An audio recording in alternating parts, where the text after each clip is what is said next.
Makaba, Kadalma, Kanapora Kulkullo, Wakatok, Amin.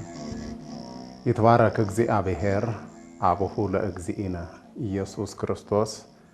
Zabarakanna bakullu barakata manfas ቅዱስ ዘበሰማያት በክርስቶስ ኢየሱስ ከራጎፍታ ከኝ ቁርቻ ከኝ ኢየሱስ ክርስቶስ ናፎራሳ ቁልቁላትን አኑ ኤቢሴ ዋቅነቦታ ከኛ ዋቀዮፍ ገለንያተው ጃለተምቶኒ ማቲወ ዋቀዮ ቢያላስ ቢየኬሰስ ተሰኔ ሰገንታ ካን ኦርዶፋት ከን ጅርተን ሁንዱምት ኬሰም መቃ ዋቀዮ ተነከም ጅርቱ ከሚዮና አንጌሰኒ ሀራናን ኑገይ ሰገላይ ቁልቁላሳስ akka wal barsiifnu carraasaan nuulaate waaqni abboota keenyaa waaqni waaqotaa gooftaan gooftotaa mootiin moototaa waaqni keenya qorichi keenya Yesuus Kiristoos maqaasaa waamamee hin quufamneen arjummaasaa safarameen dhumneen jaalala abbummaasaa daangaa hin qabneen baabiiftuudha hanga lixa biiftutti kaabaa hanga kibbaatti qooqa uumamtoota maraan bara baraaf kan ulfaatee fi kan galatoomee nuuf haa ta'u. Fageessituu eekkamsaa fidduu araaraa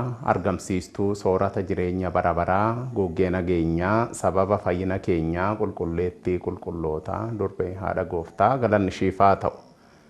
Qulqulloonni ergamoonni qulqulloonni raajoonni qulqulloonni toloonni qulqulloonni duukaboonni qulqulloonni wareegamtoonni qulqulloonni hayyoonni hundumti isaaniitu akkuma sadarkaa gulantaa qulqullummaa isaaniitti galanni isaaniif isaa ta'u. Egaa torbee darbe keessatti yookaan ammoo sagantaa keenya darbe keessatti waa'ee qulqulluu Qeerloos maatiiwwansaa haala kamiin akka isa guddisan maatiiwwan harmeesaa fi eessummaasaa kan ta'e obboleettii haadhasaa kan ta'e qulqullicha Teofiloos waliin haala kamiin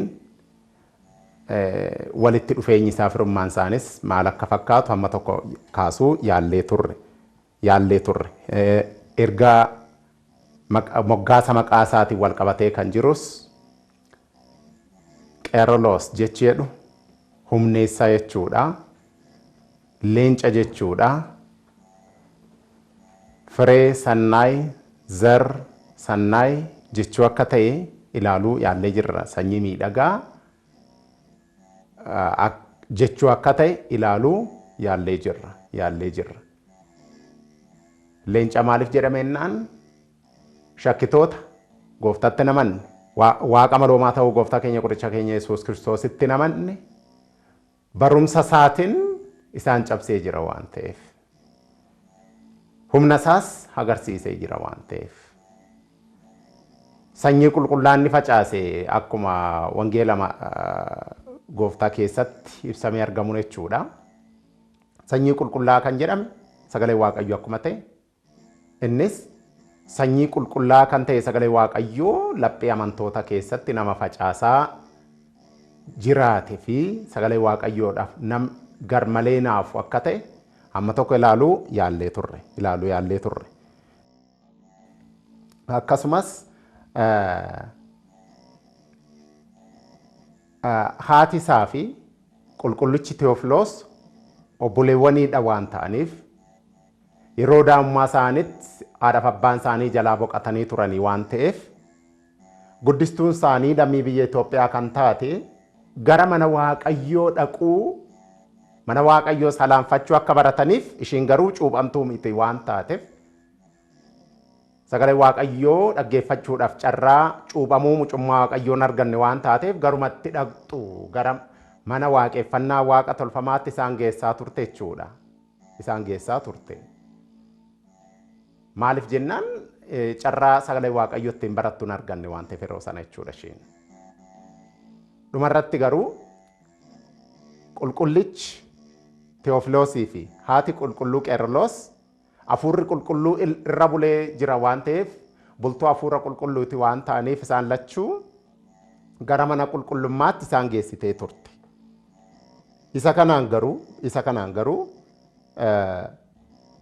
isaan gara waaqeffannaa mana waaqeffannaa waaqa tolfamaatti haa dhaqan malee yommuu dhaqan hafuurri qulqulluu isaan irra bulee jiru jinniiwwan yookaan ammoo hafuuraawwan xuraa'oo waaqolii tolfamoo sana irra bulee ture sababa isaaniitiin keessaa babbayeetuma badeera.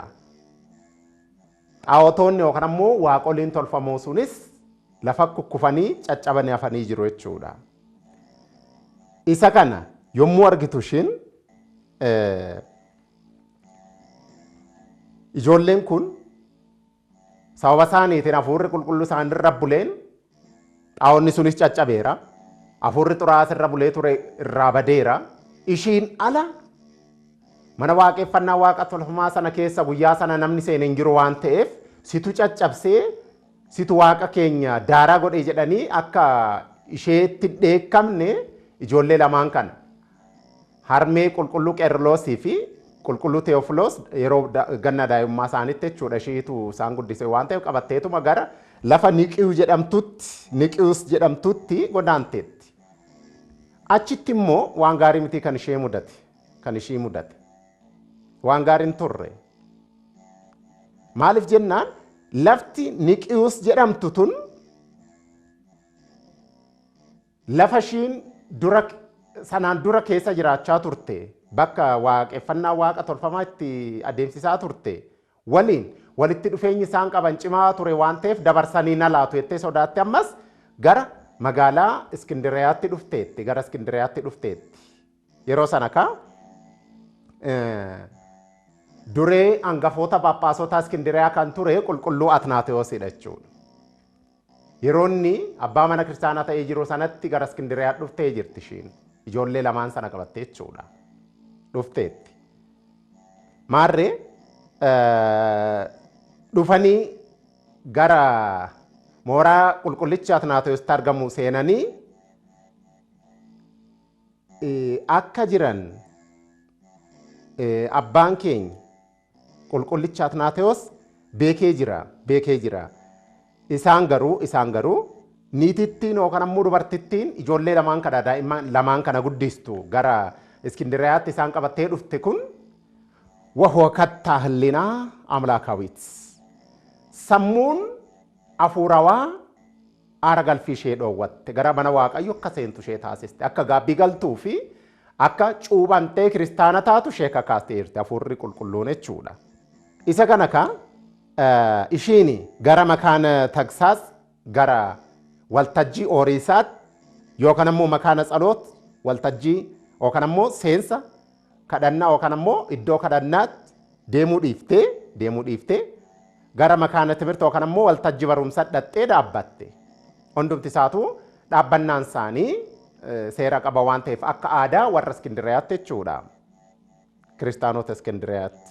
Yeroo kana isa kana yommuu laallu makaana Tagsaas jedhamuudhaan kan beekamu kallattii bahaatti kan jiruu fi waltajjii Ooriisaa yookaan ammoo kallattii Ooriisaa iddoo Ooriisaa jedhamuudhaan beekama. Tagsaas yookaan ammoo Ooriisni amantootaaf iddootti laatamudha waan ta'eef jechuudha.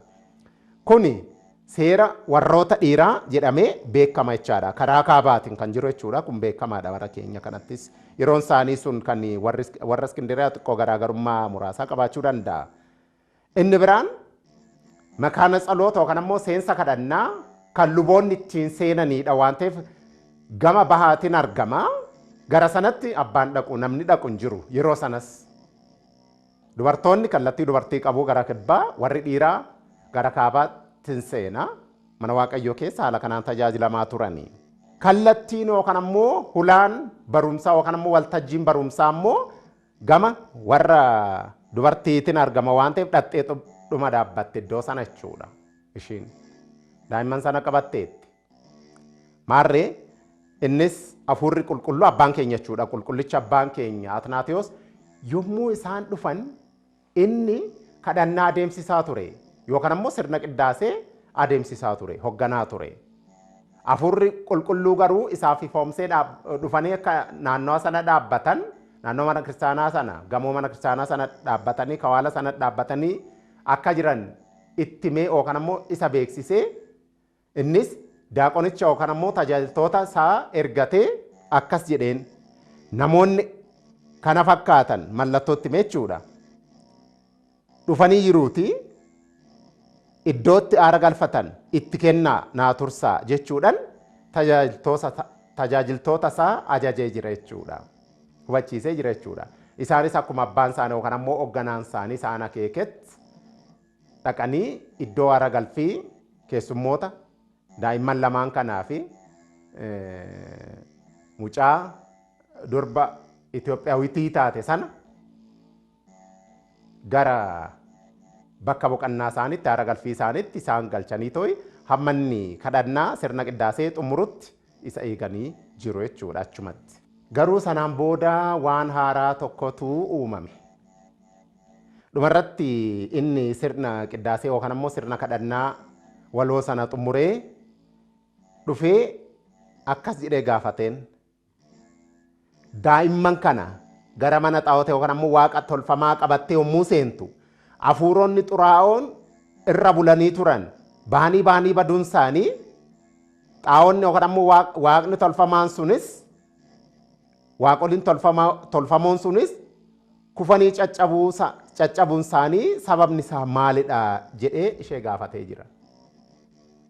Isa kanarratti gaafa laallu akkuma kanaan dura wal barsiisuu yaalletti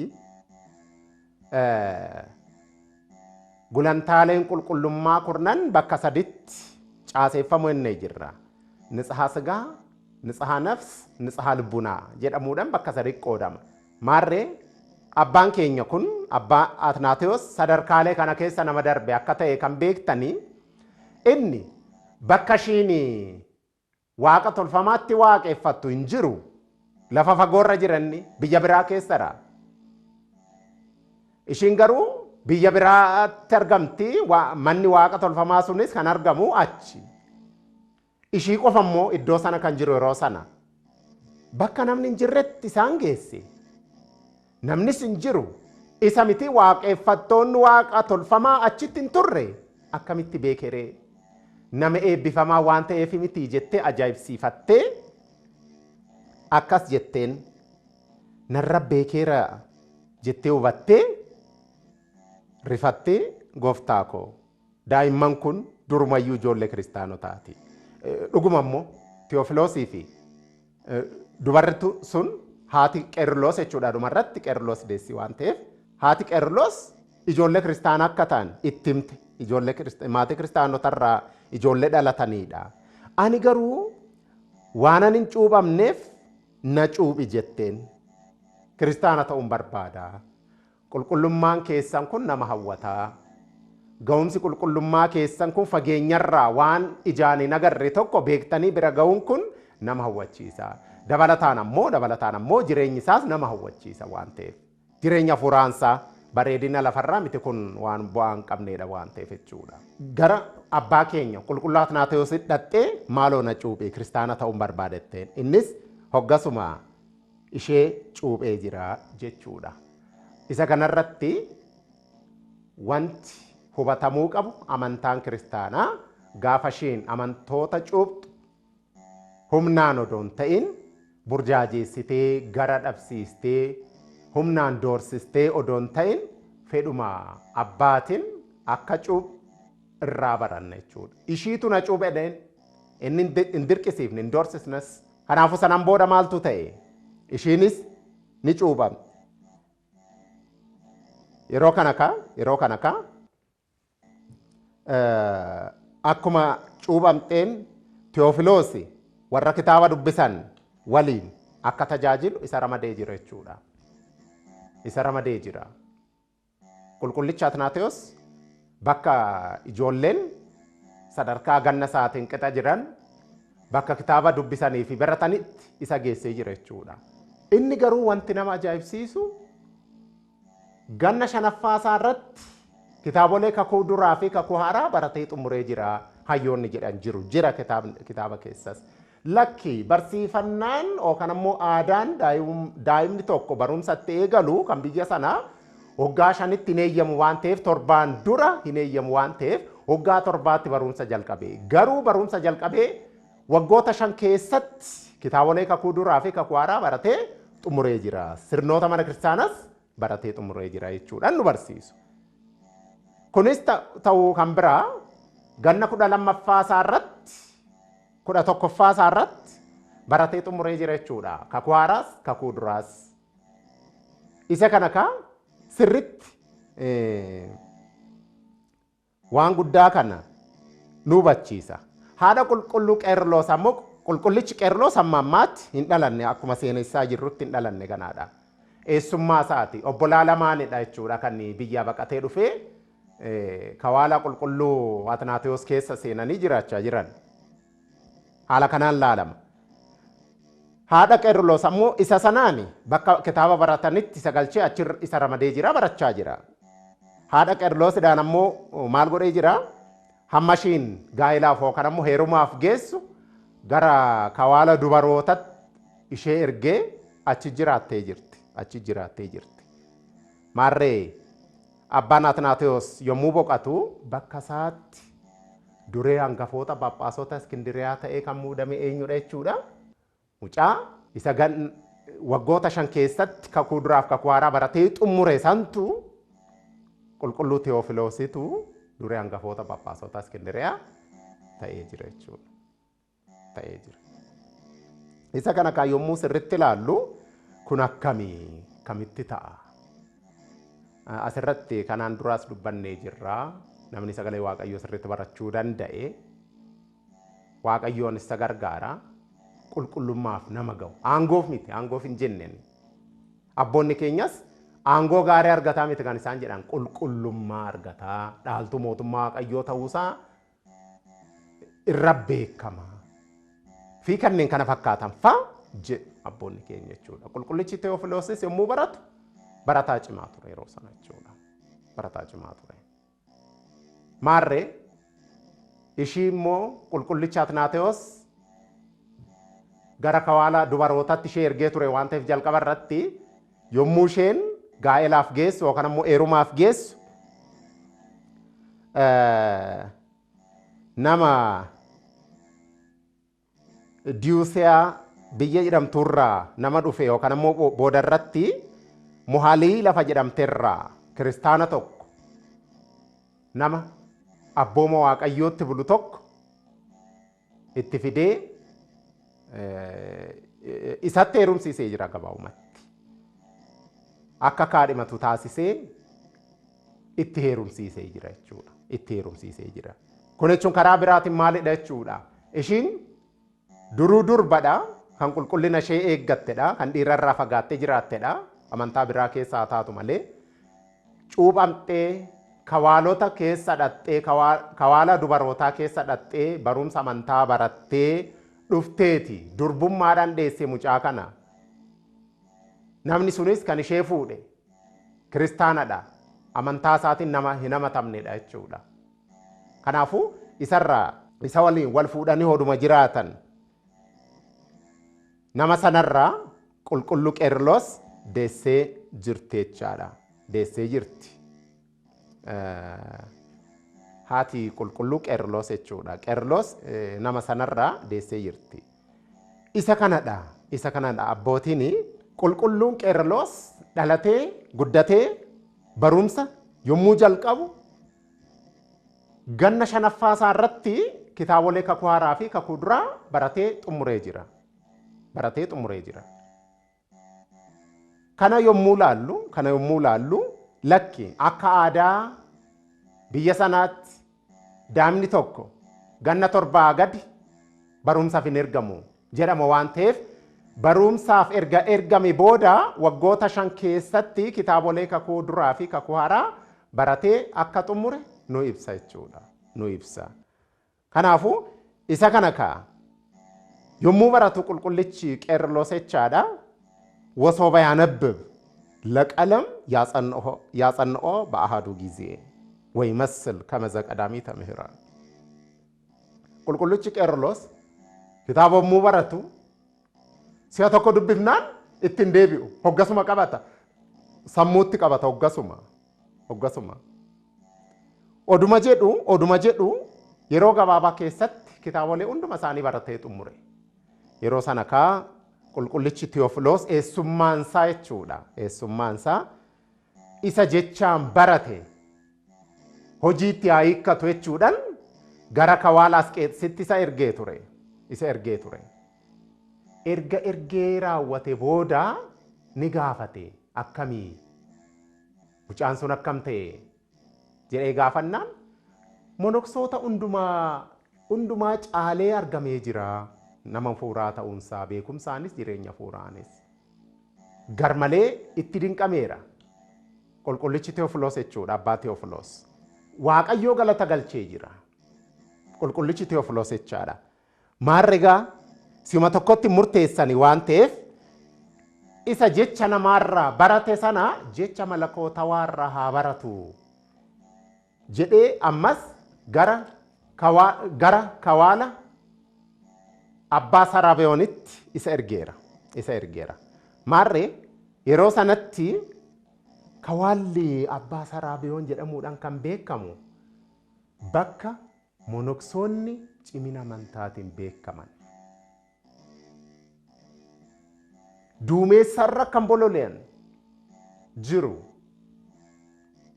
40,000 gadi 30,000 ol kan ta'an baay'eedha kun Kawaala tokko keessatti. Kochoo kennaatiin balali'aa iddootti kan socho'an turani. Kun ga'umsa amantaa agarsiisa. Cimina amantaa fi ga'umsa hafuura qulqullaawaa kan ta'e akka ta'e agarsiisa.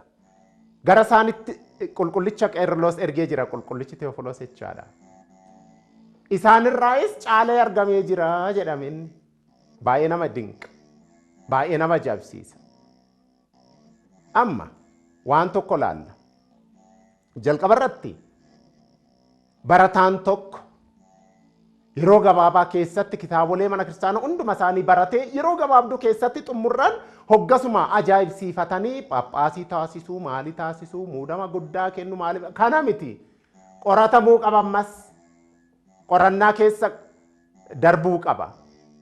Qulqullichi Teewofiloosis kan taasise isa kanadha. Waan jechaan barate hojiitti haa hiiku. Kanaafuu gara yookaan immoo Kawaala Asqeexitti isa ergeera. Kun maal nutti agarsiisa hoo jenne jechaan qofa barannee jireenyatti hiikuurraa fagaannee garmalee burjaajaa gara dhabaa biyyaafis nagaa dhabsiisa mana kiristaanaafis tajaajila ga'umsa qabu kennuu dhiisuu irratti argamna. Maalirraa maddee kun hoo jenne jechuudha. Waan baratan hojiitti hiikuu dadhabuurraayi.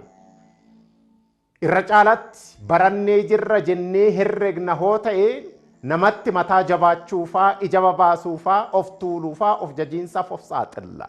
Rakkoon kun akka hin dhufne maal godhamuu qaba jechuudha. Akkuma qulqullichi Tewofiloos qulqullicha Qeerloos gara Kawaalatti akkuma erge isa jechaan barate hojiitti hiikee akka ittiin jiraatu akkuma erge nutis barannee hamma hojiitti hiikuu dandeenyutti of eeguun of qusachuun miila abboota keenya jalaa ka'uu miila abboota keenya jalaa dhabamuu hin qabnu jechuudha. Hin qabnu. Sanaan booda waan jechaan barate sana hojiitti hiikee jireenyatti hiikee qulqulluu cimaa ta'e beekumsas qaba qulqullummaas qaba. Kasoominaas qaba beekumsas qaba. Nama fuuraadhas ogummaas qaba. Gama lamaaniin albee gama lamaan qarame jechuudha karaa biraatiin. Maarree kuni waanuma lafarraati. Kan jechaan baratees haa ta'u kan gochaan agarsiises yoo ta'e waanuma abboota isaarraa monoksoota sanarraa barateedha waan ta'eef waan afaan namaarraa barate sana afaan malakootawaarraa afaan waaqayyoorraa baratu jedhee gara Kawaala Abbaa Saraabeyoonitti isa ergeera jechuudha. Kun jechuudha mana barumsaadha mana barumsa biraatti yommuu deeman mooraa mana barumsaa sana amaleeffachuu miti wanti guddaan barumsa kaayyeeffatameef sana nama ga'umsa qabu ta'anii argamuudha malee.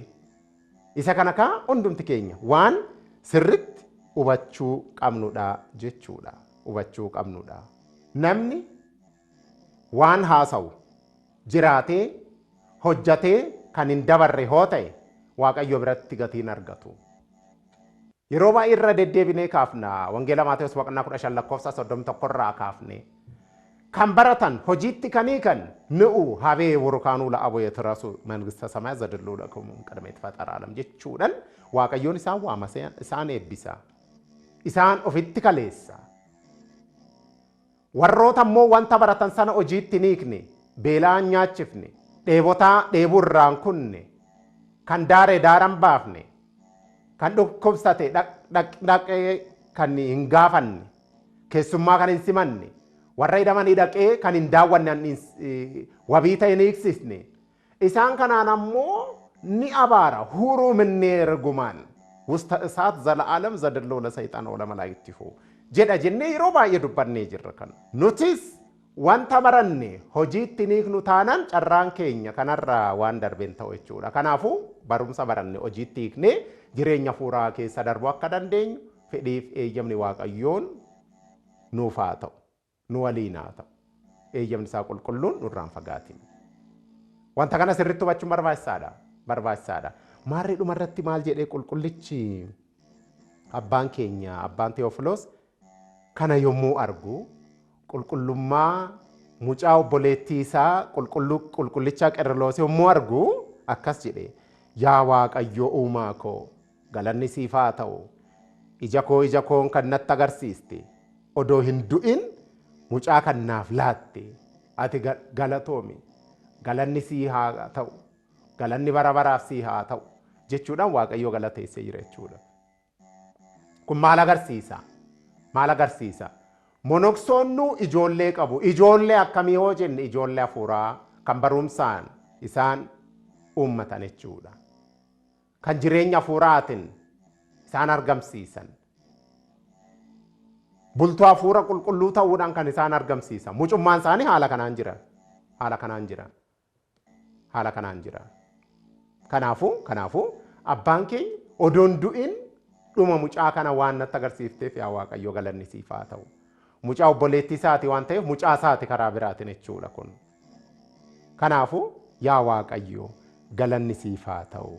Ati galatoomi jechuudhaan Waaqayyoof galata galchaa ture jechuudha. Galata galchaa ture. Maarree achi waamsisee kawaala abbaa Saraabiyooniiti waamsisee mucaa kana jechuudha nama guddaa ta'ee jiramma.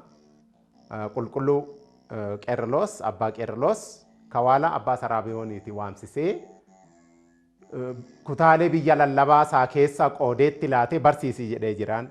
Gariin gubaa'ee ofii keessa qoodeetti laatee akka barsiisu taasisee jira jedhu lamaanuu hin jira kitaabolee keenya keessatti.